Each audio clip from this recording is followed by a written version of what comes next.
Bienvenidos al debate de Fundación Libertad y Desarrollo. Ya hay humo blanco en el Tribunal Supremo Electoral y por fin tenemos una propuesta de reforma a la ley electoral y de partidos políticos.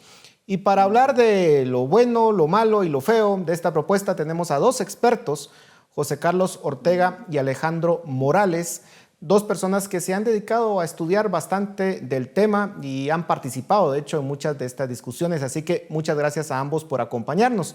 José Carlos, quisiera iniciar contigo. ¿Cuál es la primera impresión que te da de esta propuesta? Algunos esperaban que fuera una reforma total del sistema, esa era su expectativa, pero pareciera que es una propuesta de reforma bastante mesurada y acotada a ciertos temas.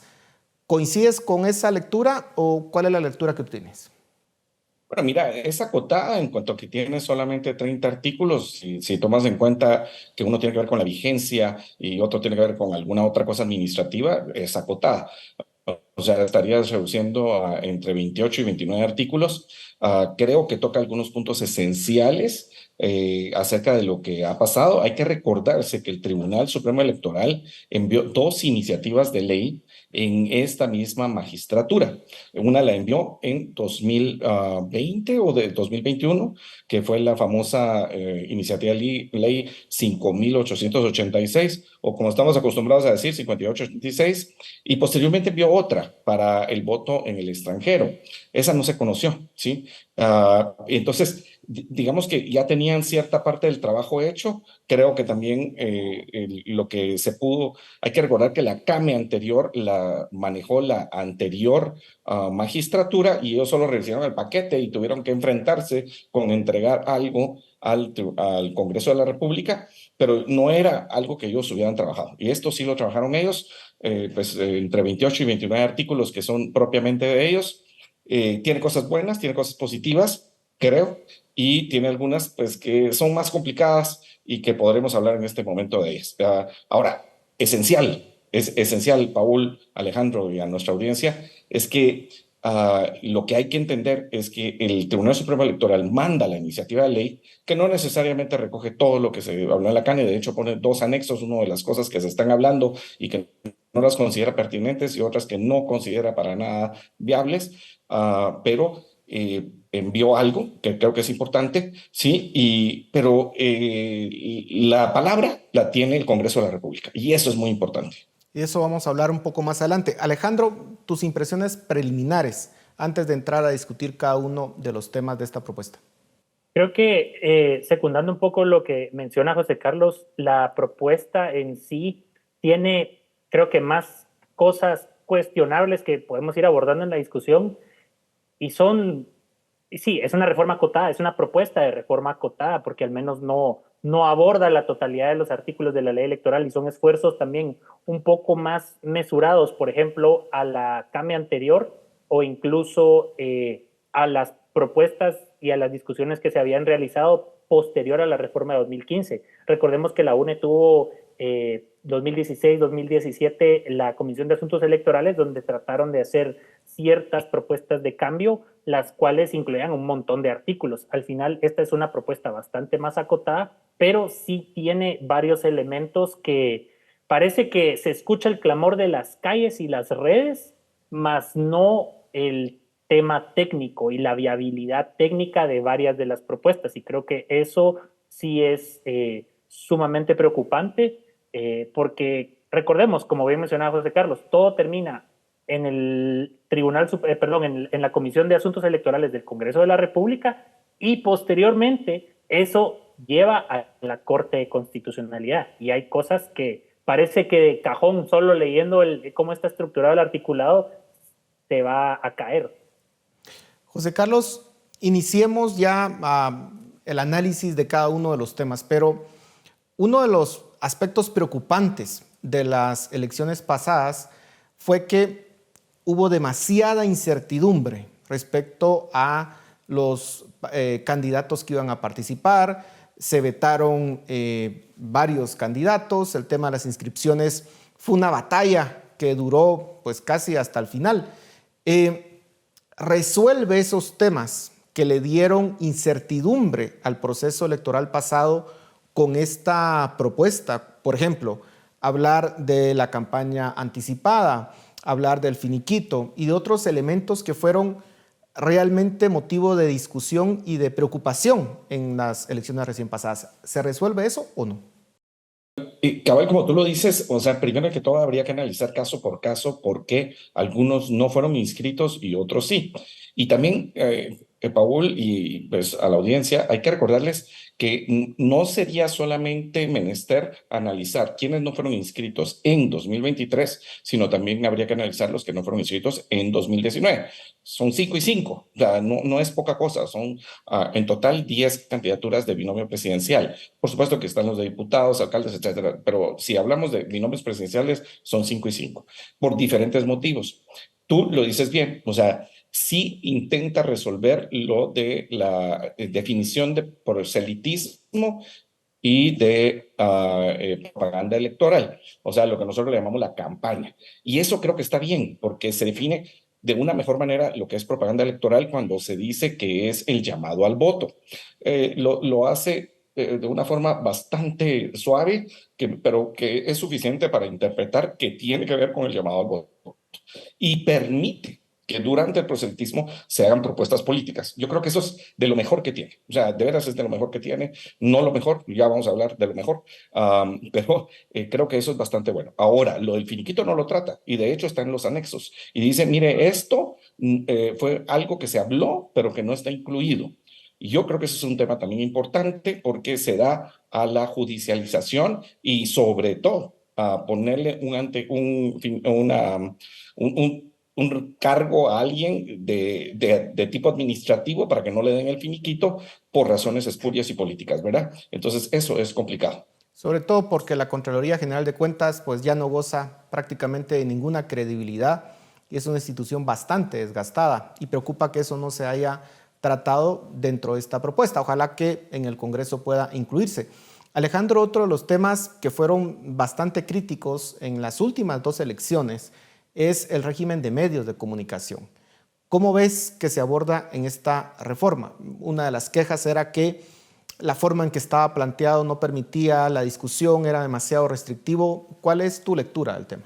Seguimos más o menos en la misma sintonía, sobre todo con el tema de que digamos, ahora el tribunal trató de ser un poco más generoso, la tarifa electoral ya no va a ser del 20%, sino que ahora va a ser del 40%. Nuevamente, eso genera y mantiene esa distorsión al mercado y no permite, o sea, al final termina generando el efecto negativo de que los medios no pautan, porque obviamente dentro de su costo operativo ellos se meten a revisar y pues realmente no les es viable. El tribunal insiste en mantener una tarifa electoral con la única distinción que con relación a ocasiones anteriores, lo que hace nada más es que pasa de un 20% a un 40%. Nuevamente, eso no, habrá que ver cuál será su efecto y si es que esta propuesta logra pasar, luego hace un pequeño intento de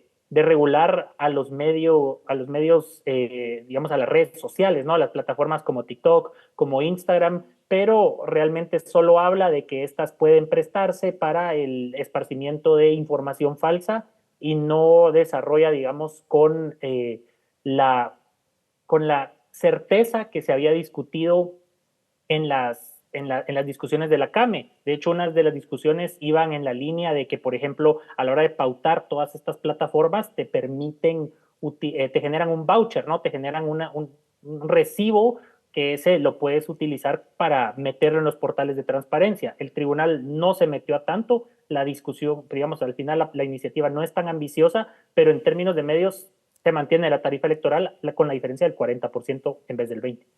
El otro tema que también fue crítico es el del financiamiento electoral. Y ahí pareciera que se están dando algunas reformas. Sin embargo, una de las quejas recurrentes era que la ley, como se había reformado en el 2016, había quedado demasiado restrictiva para aquellos que deseaban aportar a una campaña electoral. Y ponía gran parte de responsabilidad dentro de los donantes, lo cual, por supuesto, era un desincentivo para aquellas personas que querían apoyar una causa. ¿Se resuelve este tema, José Carlos, o no? En parte, en parte. En realidad, hay que entrarle un poquito más a fondo a cómo se puede resolver o no se puede resolver. Pero mira, hay un artículo que era sumamente controversial, que era el artículo donde hablaba, bueno, en realidad que era una copia, un copy-paste de la ley bancaria que tenía que ver con las personas vinculadas y lo reduce notablemente. Y eso creo que es bueno, o sea, es un paso en la dirección correcta. Y yo creo que el problema esencial, Paul, es entender que por qué vino todo este control del financiamiento. Y se dijo que el financiamiento electoral venía el 50% de fuentes sumamente de ilícitos, o sea, que tenía que ver con fuerzas ilegales, como por ejemplo narcotráfico y corrupción. El otro 25% era de gente que estaba vinculada al Estado, o sea, de corrupción, de contratos del Estado, y el 25% era fuentes legítimas. Pero en vez de ir al 75%, que es el mayor problema, en realidad lo que se quiso fue controlar el 25%. Entonces, en ese esquema, las cosas han mejorado y mejoraron en 2023 con respecto a 2019. Yo pienso que se dieron pasos en la dirección correcta. No suficientes, sí, no son suficientes, pero mejoran un poquito. Creo que ahí el Congreso de la República, con un poquito de ayuda y como al final ellos son los verdaderos interesados, pueden mejorar la iniciativa de forma importante. Ya se nos está terminando el tiempo, pero quisiera que discutiéramos el tema de las listas abiertas desbloqueadas. Alejandro, ¿cuál es tu opinión de esta propuesta? La propuesta tiene una contradicción en sí misma, porque te establece las listas abiertas y desbloqueadas, que ojo, para que las listas abiertas y desbloqueadas funcionen, al final del día se necesita también tocar el tema de las magnitudes distritales. La propuesta, de hecho, no lo aborda y deja que, digamos, vas a tener a personas, por ejemplo, en Huehuetenango eligiendo 10 preferencias, por ejemplo. Eso, vamos a ver cómo va ese ejercicio. Y a continuación le va acompañando que va la alternancia y la paridad. Y ojo, no solo es el tema de la alternancia y paridad bajo el criterio de género, sino que la misma propuesta de manera continua lleva la lista abierta desbloqueada, la alternancia y paridad, y luego mete la variable etnolingüística. Entonces, al final del día, eso, en un modelo de listas abiertas y desbloqueadas, al final del día termina anulando por completo el tema de la alternancia y paridad. Entonces, no te garantiza, digamos, bajo el modelo, y no estoy seguro si el tribunal ha corrido ese modelo para ver cómo le quedaría una posible elección al Congreso de la República, no establece, digamos, no hay claridad, porque al final la lista abierta y desbloqueada termina anulando por completo la alternancia y paridad, porque, por ejemplo, José Carlos puede elegir a su primera preferencia una mujer indígena y luego resulta que en la lista y por la alternancia y paridad resulta que tal vez que te puede anular esa preferencia de José Carlos. Entonces, realmente la propuesta, a como está planteada, es un sinsentido y parece más que todo que el tribunal y más que todo el pleno de magistrados lo que buscó fue congraciarse con las organizaciones que promovían las listas abiertas y desbloqueadas y al mismo tiempo quedar bien con las organizaciones que estaban proponiendo la alternancia y paridad. Entonces, eso prácticamente es antitécnico y una contradicción en sí misma. José Carlos, ¿coincides con esa lectura? Yo creo que lo mejor que tiene la propuesta, y por eso decía que había algo mejor, es que podamos elegir diputados de diferente manera. Eso cambia completamente el sistema de incentivos en el Congreso de la República, o sea, cambia completamente la cuentadancia en el Congreso de la República. Yo sí creo que le falta el asunto de regular el tamaño de los distritos, que se puede arreglar. Es cuestión de hacer una buena semántica para poder arreglarla, decir, mira, el distrito tiene tanto, pero en el distrito se elegirá por regiones, no necesitas llamarle subdistrito, no necesitas, o sea, se puede hacer. Coincido en que con Alejandro, con que hay un problema con lo de la paridad, pero ¿qué pasa si yo quiero elegir en una lista solo mujeres? Y entonces me salto los nombres y voy eligiendo mujeres. Yo lo que sí creo que es complicado es que yo pueda elegir la cantidad total de designados por un distrito, en vez de dejar solo uno.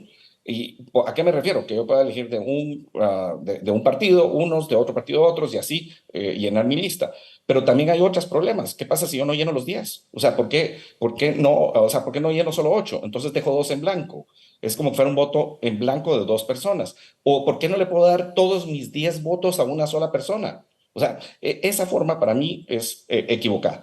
Y por supuesto que lo de la paridad, cuando empezás a meter paridad en todo, o sea, lo que tenés que hacer es abrir la posibilidad de poder elegir uno a uno, porque si tú pones paridad, o sea, por ejemplo, jóvenes y viejos, sí, si pones los que son zurdos y derechos, y en este caso, pues en el género y en las etnolingüistas, terminas siendo el individualismo per se. Entonces, lo que necesitas es poder votar a la persona.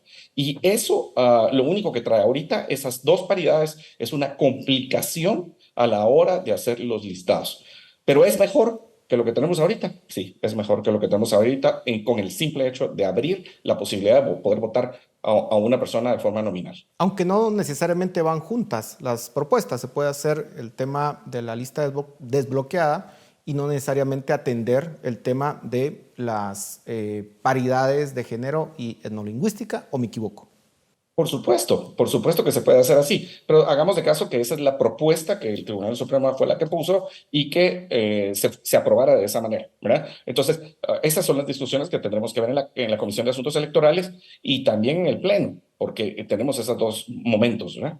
Bueno, me queda realmente muy poco tiempo, pero quisiera discutir dos temas importantes. Uno, el tema del voto nulo, que yo no sé cuál sea la opinión de ustedes, pero pareciera que es simplemente un artículo de adorno desde que se puso porque no tiene realmente una implicancia práctica.